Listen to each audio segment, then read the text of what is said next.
ఎవరు తన కోపాన్ని నిగ్రహించుకుంటాడో అల్లాహ్ ప్రళయ దినాన అతని బాధను తొలగిస్తాడు. అస్సలాము అలైకుం వరహమతుల్లాహి వబర్కాతుహు.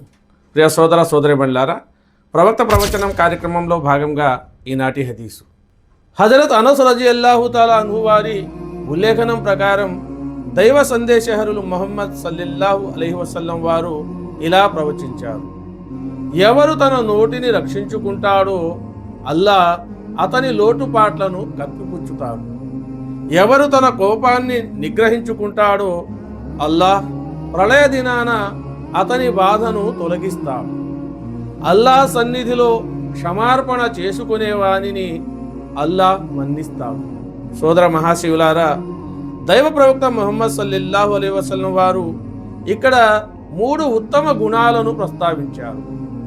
నోటిని రక్షించుకోవటం అంటే నోటి నుండి సత్యానికి విరుద్ధమైన అధర్మమైన మాటలు పలకకుండా కాపాడుకోవటం. అలాగే కోపంలో నిగ్రహం. మనిషి ఆత్మ నిగ్రహం ద్వారా మాత్రమే తన నోటిపై మనస్సుపై అదుపు చెయ్యగలడు.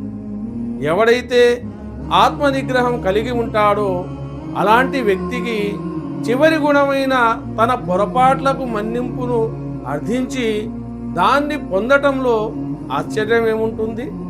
కనుక సోదర మహాశివులారా, నోటిని అదుపులో పెట్టుకుంటూ కోపంలో నిగ్రహం చూపిస్తూ దైవం ముందు క్షమాపణ కోరుకుంటూ జీవించే అవకాశాన్ని ఆ దైవం మనందరికీ ప్రసాదించాలని కోరుకుంటూ మరొక హదీసుతో మిమ్మల్ని మళ్ళీ కలిసే ప్రయత్నం చేస్తాను.